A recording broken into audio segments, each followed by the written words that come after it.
ayuda a entender lo que es el propósito del autor. El propósito del autor.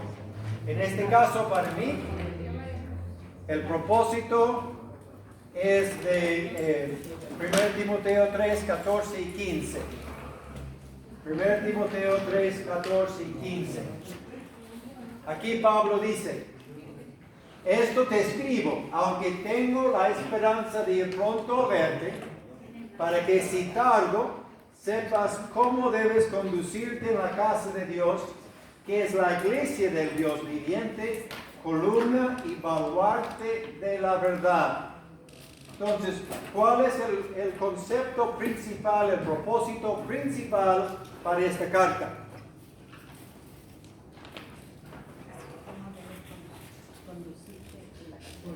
¿Ok? ¿Cómo debes conducirte en la casa de Dios? En palabras chilenas. Ahora, ¿qué quiere decir eso? Portarte bien, portarte bien. ¿Cómo? Portarte bien. ¿Pórtate bien dónde?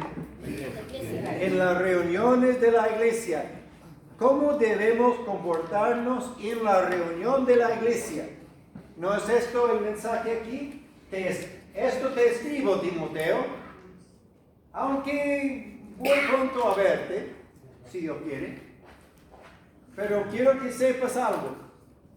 ¿Cómo debes conducirte en la casa de Dios, en la iglesia de Dios viviente, que es columna y baluarte de la verdad? Esto para mí es el versículo clave del libro. Clave de 1 Timoteo es este versículo. Me enseña entonces que aquí Pablo está escribiendo a Timoteo. Lo que voy a instruirte es cómo debe ser la reunión de la iglesia. Bien, entonces aquí en capítulo 2 esto es lo que veremos. Ahora alguien me puede leer capítulo 2, 1 Timoteo, capítulo 2, y vamos a leer 2, 1 al 7. ¿Alguien me puede leer 1? Capítulo 1 Timoteo 2, 1 al 7, por favor. Exhorto ante todo a que se hagan rogativas, oraciones, peticiones y acciones de gracias por todos los hombres, por los reyes y por todos los que están en eminencia, para que vivamos quieta y reposadamente en toda piedad y honestidad. Porque esto es bueno y agradable delante de Dios nuestro Salvador, el cual quiere que todos los hombres sean salvos y vengan al conocimiento de la verdad. Porque hay un solo Dios y un solo mediador entre Dios y los hombres, Jesucristo hombre, el cual se dio a sí mismo en rescate por todos, de lo cual se dio testimonio a su debido tiempo. Para esto yo fui constituido predicador y apóstol, digo verdad de Cristo, no miento, y maestro de los gentiles en fe y verdad. Gracias. Muy bien. Entonces aquí tenemos el mensaje de Pablo, estos primeros 7 versículos.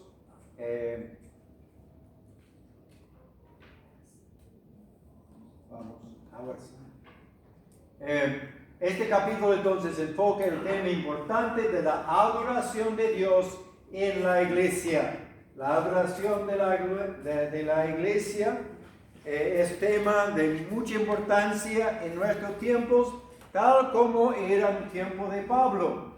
Hay mucha falsa doctrina acerca de esto. Vemos mucha gente que dicen cosas indebidas, incorrectas, falsas acerca de la adoración en la iglesia, lo que se debe y no se debe hacer en la iglesia. Entonces, obviamente es por la importancia que Pablo lo da aquí. Era, a mi forma de ver, mi opinión es que hubo ciertos problemas en la adoración de la iglesia en Éfeso en el primer siglo. No tengo texto bíblico para mostrarlo, pero obviamente habla de estas cosas. Así que para mí, dando instrucciones, cuando él dice exhorto ante todo, es tema de primera importancia. Primera importancia. Entonces, queremos nosotros entender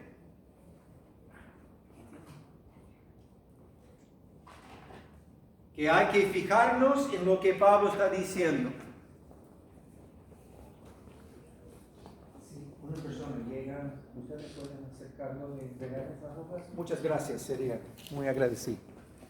Entonces, exhorto, Pablo dice, ante todo. Vemos la importancia, es tema de primera importancia aquí para Pablo.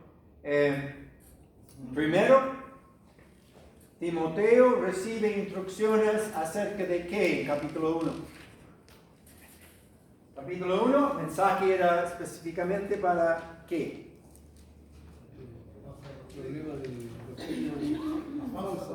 ¿Hay falsa doctrina? Claro que sí. Sí. ¿Cómo? Sí, sí. Igual es parte de la iglesia y la duración de la iglesia, porque en las reuniones de la iglesia, ¿qué querían hacer falso maestro? Enseñar otras doctrinas. Pablo dice que no hay otra, ¿no es cierto? Entonces, es tema principal. Y también hay palabras para ánimo de Timoteo, versículos 18, 19 y 20.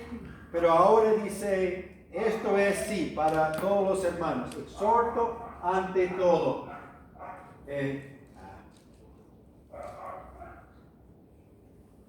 No está funcionando muy bien, disculpe. Entonces, lo que queremos ver entonces es obviamente aquí cómo consideramos las oraciones en la congregación. ¿Qué importancia las damos a las oraciones?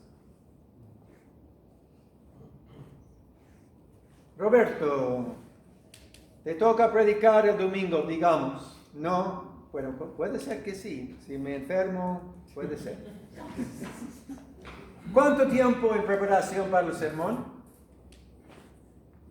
Yo creo que todos los días. Y antes de hacer asignado. ¿Recuerda lo que pregunté el lunes yo cuando se fue la reunión? A mí me gusta por lo menos 2 semanas. 2 semanas. ¿Quién más predica aquí de vez en cuando el día domingo? Levante la mano. ¿Qué? ¿Cuánto tiempo en preparación para un sermón? A veces un mes. ¿A veces un mes? Sí. También ¿Cuánto? Un mes, 2 semanas. 2 semanas. Depende de la enseñanza. Sí, pero para darme una idea. ¿Ok? Yo creo que influye mucho la preparación de la persona. ¿Ok? Una persona con mucha preparación debería demorar menos en elaborar un mensaje que una persona que tiene menos preparación. Yo por lo menos tomo más o menos 3 días, pero no son días completos tampoco, Sí, sí, sino que son momentos o partes del día. sí. Y a veces depende de cuánto tiempo. El dicho es, si quieren que yo predique 2 horas, deme 8 horas de preparación. Si quiero que predique 20 minutos, deme 3 meses. Cuesta más preparar un sermón más corto que una lección más larga. ¿No es cierto, Roberto? Quería hacer un hincapié al principio cuando el Señor me dio esta gracia de predicar la palabra. Predicaba a lo que yo creía necesario. Por eso hoy día yo predico un curso más o menos 2 semanas, le pregunto al Señor en oración qué es lo que hay que predicar. Ok, bien. Y Él me dé una guía de lo que se necesita. Perfecto. Mi punto es este, hermanos. Hemos escuchado días, semanas, hasta meses para preparar un sermón. Vas a dirigir una oración en el culto el domingo siguiente. ¿Cuánto tiempo en preparación? En honestidad, honestamente, ¿cuánto tiempo en preparación para guiar la iglesia, el pueblo de Dios, la iglesia de Dios, la casa de Dios? ¿Cuánto tiempo en preparación para la oración? prepara una hora al tiro. Siendo honestos, a veces cuando nos paramos a orar, ¿no? ¿Qué les parece? Estamos guiando a los hermanos. ¿Hay tanta diferencia entre el sermón y la oración? No, hermanos. No hay. Y cuando digo eso, estoy criticándome a Rolando primero. ¿Ok? No es para echar la culpa a otros. Digo, ¿cuánta preparación doy yo a la tarea? Si tengo que guiar la iglesia en oración este domingo, ¿cuánto tiempo en preparación? Yo sé cuánto tiempo he trabajado en preparar el sermón que voy a dar, si Dios quiere, el domingo en el culto unido. Me toca predicar. Y he tenido que preparar 2 sermones porque presenté el primero y los hermanos lo echaron. Así que estoy con otro sermón y no lo voy a decir cómo es porque no quiero que me lo rechacen de nuevo. Teo. Sí, en cuanto a la oración también, obviamente que al estar, digamos, al público, pero también tiene que haber el enfoque de los hábitos de cada familia del Señor, ¿cierto? Me refiero de que también cada hermano, independientemente de la preparación que venga a orar en el culto, creo que también tiene que ver con un hábito de tener día a día, Amén. sobre todo en las mañanas. Sí. Y eso también ayuda bastante a estar más consagrado, pero básicamente en el hábito. Bueno, las hermanas no se escapan tampoco porque hay reunión de damas. Y tienes que dirigir himnos o dirigir una oración para la reunión de damas. ¿Cuánto tiempo en preparación para la oración? Hermanos, hermanas, todos, cuando nos toca dirigir en público una oración, debemos pasar tiempo en preparación. En preparación. Y esto para mí es el mensaje aquí también. No debemos llegar ahí y al lote con la oración. ¿Me explico? Entonces, para mí es muy importante esta aplicación. Bien, piénsalo, porque vamos a hablar ahora de la oración. En primer lugar, Pablo dice que exhorto ante todo que a que se hagan que rogativas, deisins. El sentido quiere decir tener necesidad de o faltar. Conlleva también esta palabra desde el original con la palabra por favor. Esto enfatiza peticiones por el cumplimiento de algunas necesidades específicas e importantes. Estos son peticiones que se debe hacer. Entonces aquí rogativas, peticiones. La palabra aparece, por ejemplo, en Lucas 22, versículo 32, cuando Jesús estaba hablando con Simón Pedro. Jesús le dijo a Simón que, Simón, he aquí Satanás os ha pedido para zarandearos como a trigo, pero yo que he rogado, rogativas. Jesús rogaba por Simón Pedro, he rogado por ti. Es la misma palabra que tenemos aquí en 1 Timoteo capítulo 2. Pero yo he rogado por ti que tu fe no falte, y tú, una vez vuelto, confirma a tus hermanos. Bien, en momentos de gran presión, en momentos de gran dificultad, orando con rogativas por la fe de nuestros hermanos. Hay noticias del hermano que de aquí a Nueva Orleans que quedó hospitalizado. Todavía no. Entonces vamos a parar ahora y rogar. No solo Julio nos guía en oración y tienes últimas noticias. Sí, pasado una alza de presión y lo derivaron a otro hospital porque posiblemente sea glaucoma. Oh.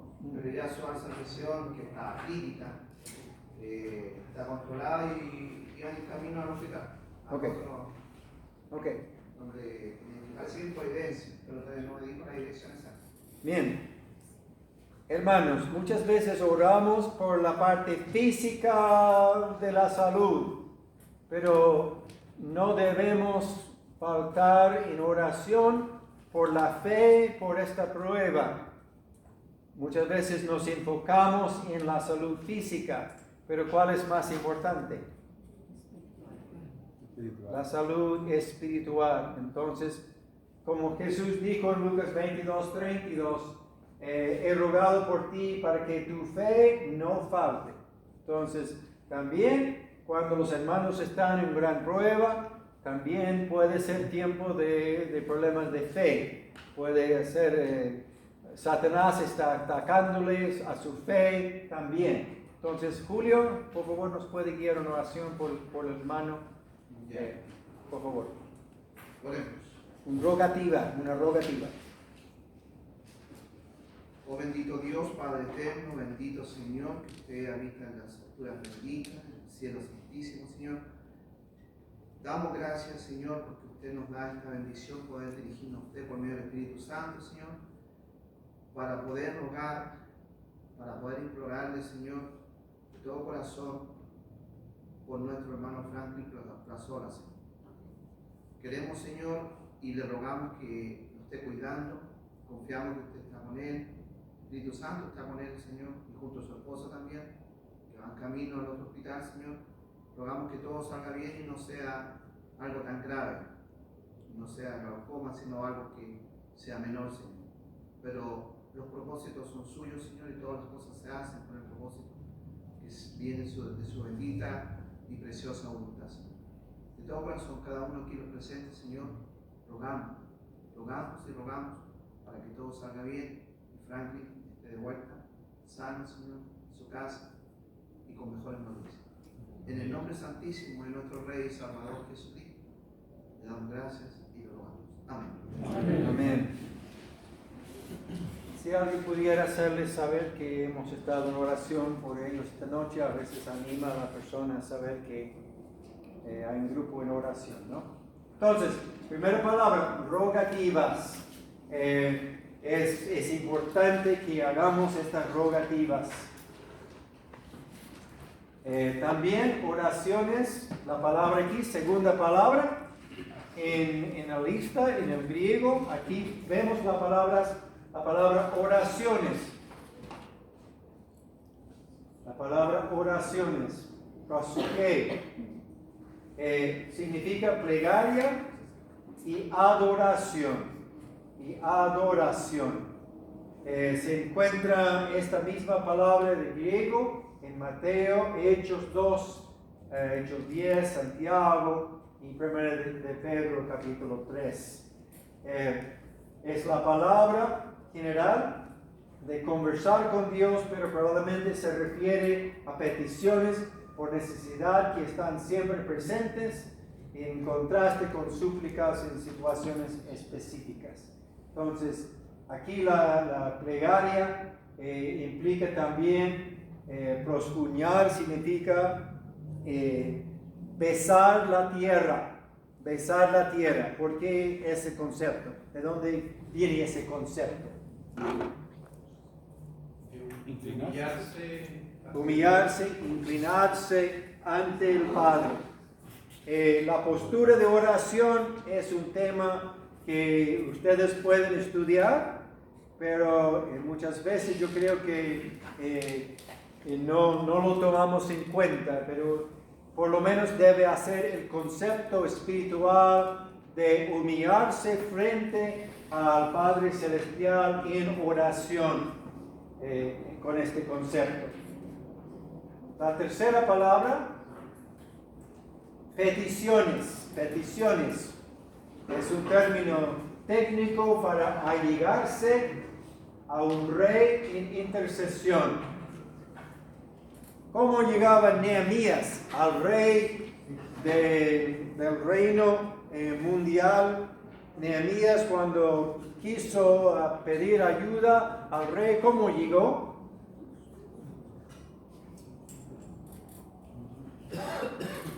¿Cómo se acercó al rey? Triste. Llegó triste, pero llegando triste era muy peligroso, porque por respeto al rey nadie entraba triste, pero él tenía mayor preocupación que era el reino de Dios, la voluntad de Dios. Entonces ellos se acercaban al rey con mucha humildad, mucha sumisión, y yo creo que entiendo que nosotros tenemos esta relación muy especial, pero creo que en muchos casos nos haría falta demostrar en humildad nuestras peticiones ante el Dios Todopoderoso. El Dios Todopoderoso demuestra la incapacidad de la persona para conseguir lo que se necesita.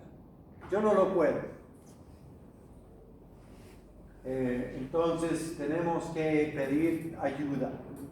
Nehemías no podía construir el muro él mismo, necesitaba de toda la ayuda del gran rey. Y cuando estuvo frente al rey, cuando el rey preguntó por qué está triste, ¿qué hizo Nehemías? Primero oró, paró y hizo al rey esperar mientras oraba. No creo que fuera mucho tiempo, pero aquí demuestra también en Nehemías el concepto de que primero este rey, segundo este otro. Pero nosotros también debemos demostrar que somos incapaces de poder hacerlo. En cuanto a la salud física, muchas veces los médicos no son capaces de poder ayudar a ciertas personas. Pero ¿quién es capaz? El único Dios. Entonces, con esa actitud, con esta humildad frente a Él, significa la idea también de interceder por otro. Romanos 8:27. ¿Alguien me puede leer Romanos 8:27? Y el Padre, quien conoce cada corazón, sabe lo que el Espíritu dice, porque el Espíritu intercede por nosotros, los creyentes, en armonía con la voluntad de Dios. Y sabemos que Dios hace que todas las cosas operen para el bien de los que lo aman, y son llamados según el propósito que Él tiene para ellos. ¿Hasta qué versículo? Y lea 34. Entonces, ¿quién nos condenará? Nadie, porque Cristo Jesús murió por nosotros y resucitó por nosotros y está sentado en el lugar de honor a la derecha de Dios e intercede por nosotros. ¿Quién intercede por nosotros? He escuchado dos respuestas. ¿Cuál es correcto? ¿El Espíritu? ¿Jesús? Ambas son correctas. ¿Intercede Jesús por nosotros? Amén. ¿Intercede el Espíritu Santo por nosotros? Imagínate si tuviéramos nosotros, ¿quién podría mejor interceder por nosotros que el Espíritu de Dios y el Hijo de Dios frente al Padre Celestial? Nadie. ¿Cuál es el dicho chileno? ¿Un pituto? ¿Un pituto, no? Bueno, no quiero ser... Uña y pituto. ¿Cómo? Uña y pituto. Uña y pituto, sí. Mucho mayor que eso, pero para contextualizarlo un poquito, la idea aquí es que nosotros debemos ser, si tenemos nosotros este tipo de intercesores, ¿qué nos toca a nosotros? Interceder por mi hermano Franklin y otros hermanos, especialmente los que están enfermos espiritualmente, interceder por ellos. ¿Quién está en nuestra lista de intercesión? Cada persona debe contestar. ¿Quién está en su lista? A veces trabajo con lista. El lunes, intercesión por martes, miércoles, jueves, viernes, sábado, domingo. Trabajo con esa lista, porque si no, mi mente, tengo a veces cabeza de pollo, y no me acuerdo cosas específicas. Entonces, mejor que yo lleve lista antes del trono de Dios, por las necesidades, ¿no? El Job, ¿por quién oraba Job? ¿Cómo? Por sus hijos. Intercedía él constantemente por su familia. Nos toca, hermanas, hermanos, estar en oración por nuestra familia espiritual en la iglesia, en todo el mundo también, y también por los que no son cristianos. Bien, peticiones. También acciones de gracia. Eucaristía. Acciones de gracia. Gratitud aquí. La idea es dar gracias por 1 Timoteo 4, 3 al 4. Dice, estos falsos profetas prohibirán casarse y mandarán abstenerse de alimentos que Dios creó para que con acción de gracias participasen de ellos los creyentes y los que han conocido la verdad. Dios creó estos alimentos y nosotros con acción de gracias es la manera de en este sentido santificar. ¿Cómo santificamos estos alimentos? Con la oración, con acción de gracias. En la cena del Señor, hermanos, cuando oramos en público, en la oración pública, debemos nosotros hacer ¿qué en la cena del Señor? ¿Cuál es el punto mayor de la oración en la cena del Señor? No escucho. Al conmemorar. Sí, pero la oración, ¿qué debe incluir? Las gracias por el sacrificio que hizo con nosotros. Dar gracias por este sacrificio, y cada vez Jesús, ¿qué hacía en cada evento de esto? Cuando en cada evangelio dio gracias por bendigo el pan. y nosotros ¿qué debemos hacer? Nosotros bendecimos el pan, la copa. ¿Sí? ¿Esto es sí? ¿Esto es no? Sí. Bendecimos. Amén. Amén. ¿Qué dice 1 Corintios capítulo 10?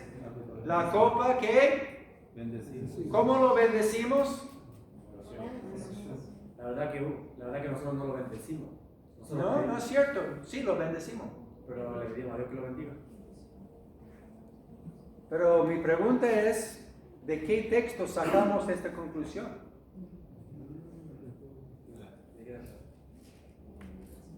¿Está bien pedir que Dios bendiga el alimento? Sí, no tengo problemas mayores, pero aquí está la situación, hermanos. En oración pública, el tema de esta noche, la oración pública, nosotros bendecimos el pan. ¿Cómo? Es Eucaristía, por dar gracias por. Los salmos, bendecimos a Jehová. ¿Puedo bendecir a Jehová? Claro que sí. ¿Cómo? Salmo 103 dice, bendice, oh alma mía. Ok, pero ¿cómo lo hace? Santo gracias. Dando gracias por mi Dios. Es una bendición. En dar gracias por el pan es lo mismo que bendecir. Dar gracias por la copa es lo mismo de bendecir. No estamos cambiando la copa o el pan. ¿Qué estamos haciendo? Dando gracias, y la gracia es Eucaristía. Es doy gracias. ¿Me explico? Si le pido, hermano, bendice la comida, ¿está bien dicho? Amén. Está bien dicho. ¿Qué es lo que leímos? Y con acción de gracia participamos de ellos los creyentes. Con acción de gracias bendecimos, damos gracias por. Son palabras sinónimas, frases sinónimas. Yo sé que algunos es concepto nuevo, pero ustedes en casa estudian desde Mateo, Marcos, Lucas, la cena del Señor y van a ver que Jesús bendijo y Jesús dio gracia. ¿Son dos acciones distintas? No. Bendijo el pan, ¿cómo? Dio gracias por. Yo bendigo, yo puedo bendecir los elementos de la cena en oración, en la cena del Señor, pero le quiero animar, hermanos, en la cena del Señor, dar gracias por el pan. Es el ejemplo que nos dejó Jesucristo. Y cuando lo hace, están bendeciendo. ¿Alguien todavía tiene dificultad o pregunta, consulta de eso? Un comentario. Comentario, por favor. Sí, no sé hasta dónde en el griego ocurre, pero por lo menos en las traducciones podríamos entender quizás mejor en la práctica el concepto de bendecir, contraponiéndolo con el de maldecir. Cuando el Señor, por ejemplo, dice que no maldigamos a los que nos maldicen, que Él mismo no maldijo a los que, ¿no es cierto?, hicieron afrenta a Él. Cuando Santiago habla de que con la misma lengua que bendecimos a Dios, ¿no es cierto?, podemos hacer lo contrario con los hombres. Entonces, la palabra en la práctica no habla de que son contrapuestas. En ese sentido podríamos entender que es hablar bien, es hablar de una manera honorable, honrar con lo que decimos. Y en ese sentido, podemos en la cena hacer eso. Amén. Aquí la instrucción de Pablo, la copa de bendición que pedimos bendición. ¿Es lo que dice? Pedimos que Dios bendiga. ¿Es lo que dice? No, dice la copa de bendición que bendecimos. ¿Y cuál es la palabra aquí? Eulogio, que es entonces pedir a Dios, dar gracias por estos elementos. El pan que partimos aquí no es la comunión del cuerpo de Cristo. Entonces, la idea aquí es, la copa es una bendición, claro que es una bendición, pero es bendición porque hemos bendecido, nosotros bendecimos, no Dios. ¿Quién lo bendice? Nosotros lo bendecimos. ¿Cómo? Dando gracias por. Yo doy gracias cada domingo por este gran privilegio, ¿no es cierto?, de hacer ¿qué?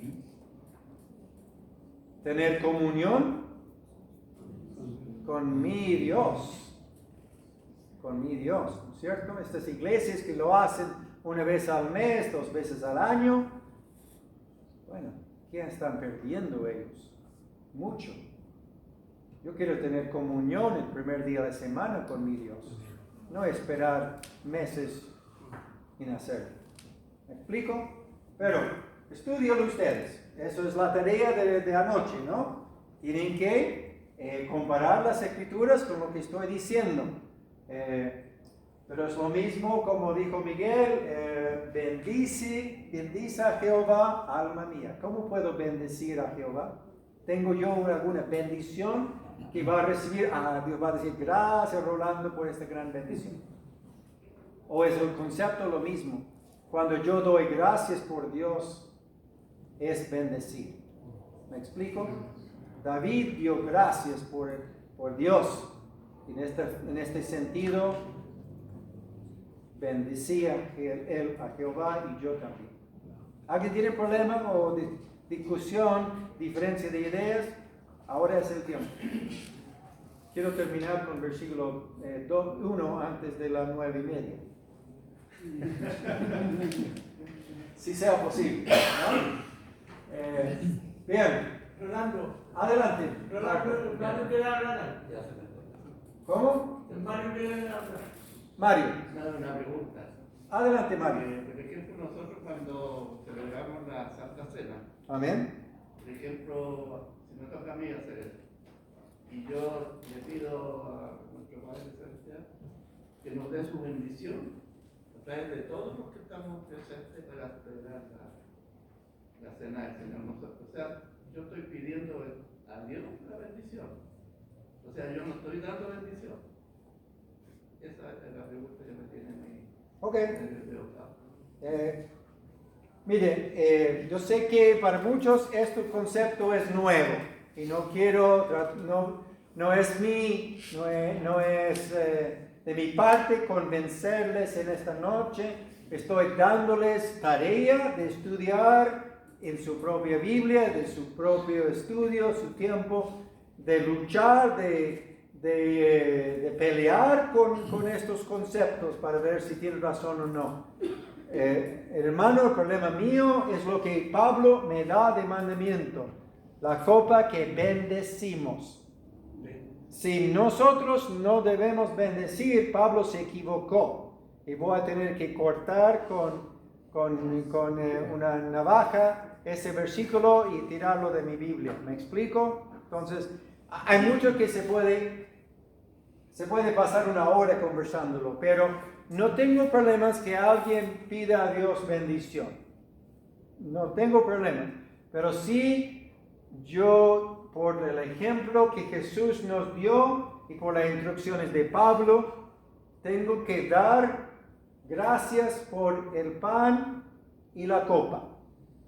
Si no hago nada más, tengo obligadamente, a mi forma de ver, desde las Escrituras, tengo esta obligación. Tengo que dar gracias. Y mi punto es, la frase quiere decir lo mismo. Bendecir es igual a dar gracias por. Si quiero bendecir a Marco aquí, yo voy a dar gracias por el Marco. Y él lo recibe como bendición. Si alguien me da gracias a mí, yo lo recibo como una bendición. Perdón, ¿qué quiere decir? Y debemos avanzar. Porque Una consulta Sí. breve. Hermano, cuando usted nos enseña que debemos bendecir, ¿tiene también eso relación con la actitud? Me explico, con una manera reverente, respetuosa, porque hay veces que alguien pueda, o por lo menos lo haya hecho, de una manera quizá irreverente, como algo superficial. ¿Tiene relación? Sí, ¿no? Una bendición tiene que ser en humildad.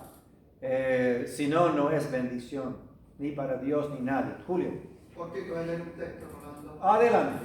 1 de Pedro, capítulo 3, 8, 9, dice: en conclusión, sed todos de un mismo sentir, compasivos, fraternales, misericordiosos y de espíritu humilde, no devolviendo mal por mal o insulto por insulto, sino más bien bendiciendo, porque fuiste llamados con el propósito de dar bendición.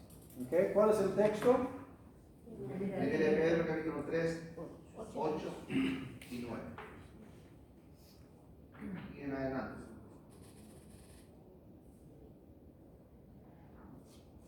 Primero de Pedro 3, 8.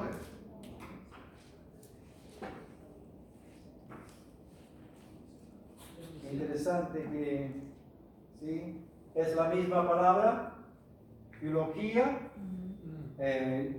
y en cuanto a es parecido al otro término. No devolviendo mal por mal ni maldición, sino contrario, bendiciendo.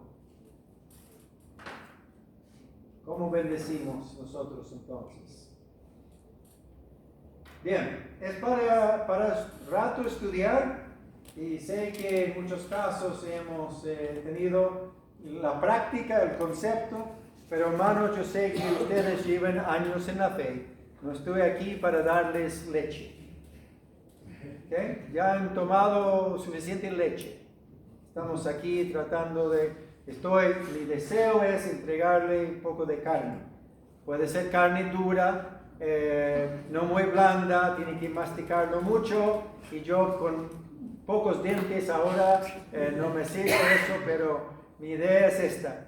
Es tiempo de profundizarnos en algunos de estos temas y averiguar si realmente lo que estamos haciendo todo está conforme o hay maneras de cambiar nuestra forma de adorar y obedecer a Dios. Bien, Filipenses 4:6 es otro texto muy importante en cuanto a eso, que enfoca de nuevo el hecho de debemos pedir con acción de gracias.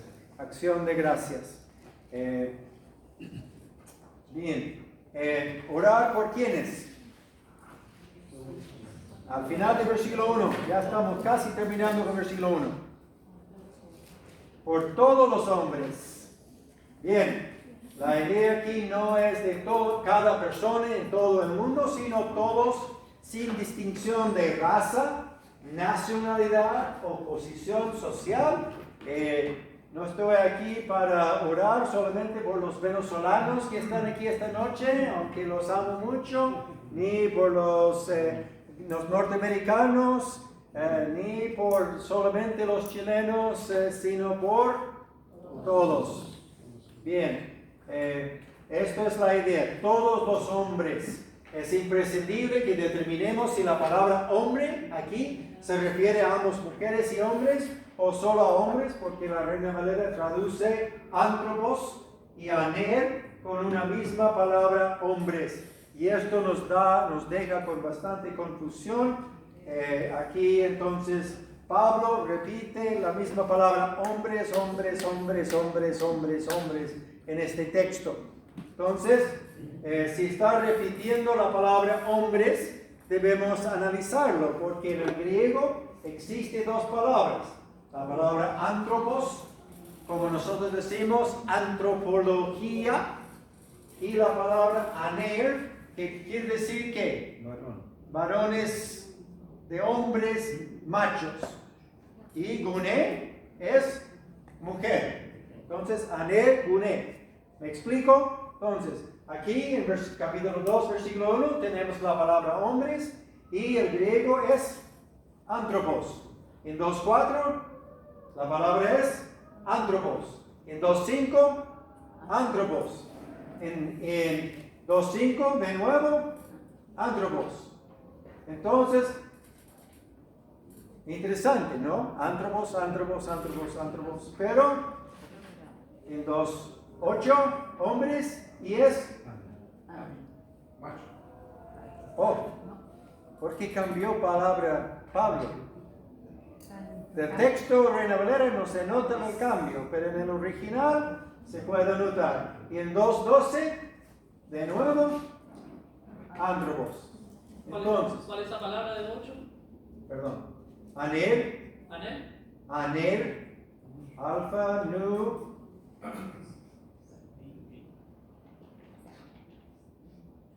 Aner. Bien, lo vamos a ver. Entonces, tengo que volver al texto. Aquí está. Los hombres, antropos. Desde el versículo 1, todos estos, con este programa, si yo pongo mi cursor en la palabra, identifica cada vez que sale la misma palabra. Entonces aquí ven color, hombres, hombres, Jesucristo, hombre. Pero cuando lo hago así, ¿qué pasa aquí? Hombres no tienen el mismo color. ¿Por qué? Porque es otra palabra. Es aner. Aner. Entonces, necesitamos, cuando hacemos estudio bíblico, profundizándonos, vamos a tener que identificar si hombres aquí habla de toda raza humana o solamente de los varones y separados de mujeres. ¿Bien? Y aquí entonces vemos esta distinción. Ya no nos va a ser importante. Sí. Por el concepto de que dice oren para que todos sean salvos, me da la impresión de que no podría descartar a las mujeres. Absolutamente correcto. No hemos llegado todavía porque estoy demorando mucho. Estamos recién saliendo del versículo 1, entonces debo ponerme las pilas aquí porque ya el tiempo se nos acaba, ¿no es cierto? ¿Quién está en su lista de oración, hermanos? Todos levanten la mano que han orado por el presidente de Chile hoy. Bien, gracias, hermano. ¿Cuál es el mandato aquí? Exhorto ante todo que se hagan rogativas, oraciones, peticiones, acciones de gracia por todos los hombres, por los reyes y todos los que están en eminencia, hermanos. Nos quejamos de lo que hace el gobierno, de mi país, de su país. ¿Y cuánto tiempo pasamos? ¿Pasamos el mismo tiempo en oración que en queja? ¿O nos quejamos, hablamos mal del gobierno, aquí, allá, este? ¿Y cuánto tiempo en oración por ellos? Estoy hablando a Rolando primero. Y me estoy dando duro porque no lo he hecho tampoco. ¿Cuánto tiempo he orado por mi presidente, Donald Trump? Obviamente no suficiente. El hombre necesita de mucha oración.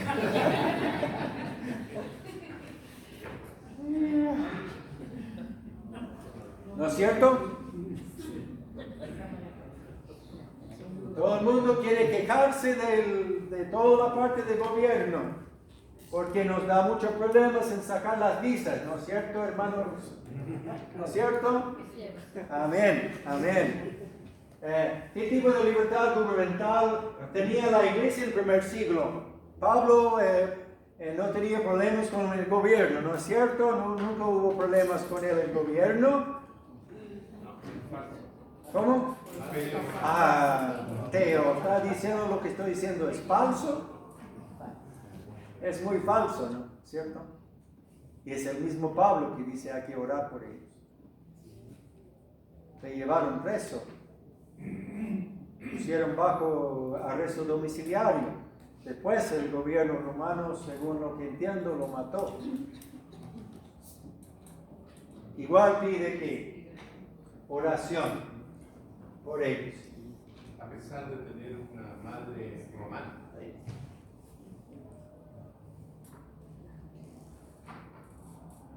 Él era ciudadano romano.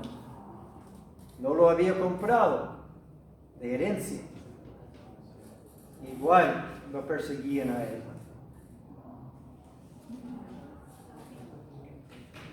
Vamos.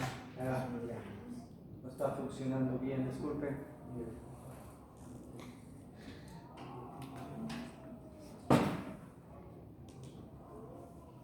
Bien, para que vivamos, ¿qué? Versículo 2.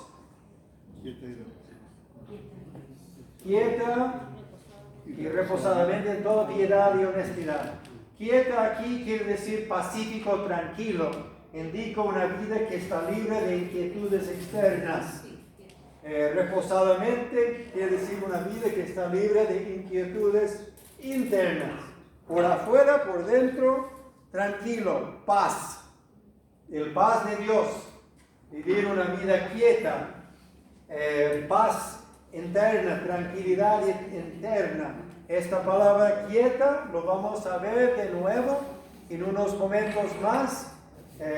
Cuando llegamos, ¿no es cierto?, a versículo 11, versículo 11, ¿cierto? Si es que lleguemos. Estoy demorando mucho. Para que vivamos en piedad. Eusebia es palabra importante para el ministerio. Nosotros en ministerio vimos ayer con Timoteo. Pablo no utiliza esta palabra fuera de los de Timoteo y Tito. ¿Por qué?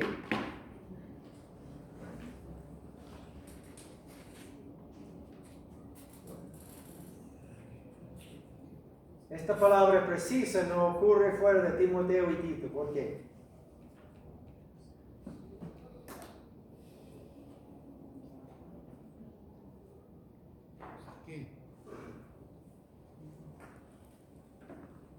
Ya, voy a dejarlo ahí entonces.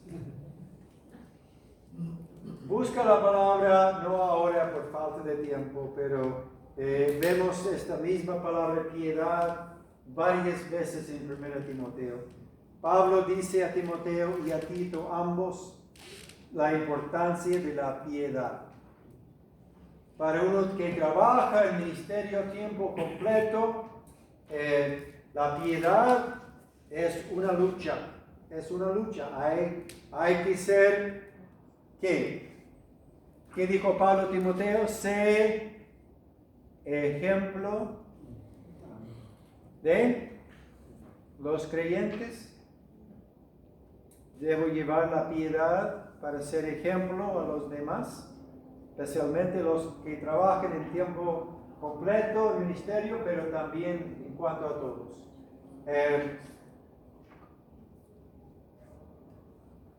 La palabra piedad es la palabra que viene del concepto de dedicado a adorar bien, la adoración correcta, la adoración correcta. Si predicamos los sermones perfectos, pero no hay piedad en nuestra vida, ¿qué vale el sermón? Nada. Somos como el padre Gatica, ¿no es cierto? Predica, pero no practica. Entonces, la piedad, si vamos a conversar con el vecino, la vecina acerca de un estudio bíblico para aprender la palabra, debemos vivir una vida de piedad para poder darles el ejemplo de cómo se debe vivir. La piedad hacia Dios y la honestidad hacia los hombres es mi forma de ver de estos versículos. Va a ser un requisito también en los ancianos, capítulo 3, versículo 4, en Tito 2, 7, para los ancianos. Y tenemos aquí un gran grupo de futuros ancianos, ¿no es cierto, hermanos? ¿No escuchan? Amén. Amén, amén. Hermanos, estemos en oración para que hayan más hombres que anhelan el obispado y hay más ancianos en la iglesia en Santiago. Lo que a mi forma de ver, lo que hace mucha falta son los ancianos en las iglesias. Los ancianos en la iglesia. ¿Debemos seguir evangelizando? Sí, pero debemos prestar mucha atención también en tener ancianos, que son gente de piedad y honestidad. Debemos ser honestos con los que están en autoridad y con todos los demás. Lo que me frustra mucho, trabajo yo con mucha gente de México, muchos hermanos de México, que son muy buenos para entender la palabra de Dios y practicarlo en su vida, excepto en lo que se trata del gobierno. Y por algún motivo está bien hacer las cosas media incorrectas cuando se trata del gobierno. ¿Qué pensaba Pablo de tal cosa? ¿Qué pensaría él? ¿Está bien? En toda piedad y honestidad. Me frustra mucho cuando queremos exigir que todos sigan la palabra de Dios, hay que hacer esto, esto, esto, otro. Pero sí, se trata de gobierno. Bueno, ahí no es tan importante. No sé si Pablo estaría de acuerdo. No, yo sé que Pablo no estaría de acuerdo con esto. Entonces, nuestro texto aquí es enfático en cuanto a esto. Queremos vivir una vida quieta y reposadamente en toda piedad y honestidad. ¿Por qué? Porque esto es bueno y agradable delante de Dios nuestro Salvador, el que Él quiere que todos sean salvos y vengan al conocimiento de la verdad. ¿Qué es la verdad? Juan 17:17. Tu palabra es la verdad, ¿no es cierto? Hay muchos otros textos acerca de esto. Para mí es importante ese concepto. Si tuviera otra hora, hablaríamos de este versículo solamente, porque para mí ha sido, he trabajado mucho en los últimos 6 meses, trabajando con el concepto un poco más de esto, inclusive con este concepto de la voluntad de Dios. Entonces tengo una prédica de media hora que quiero dar ahora, pero bueno, no hay tiempo. Sobre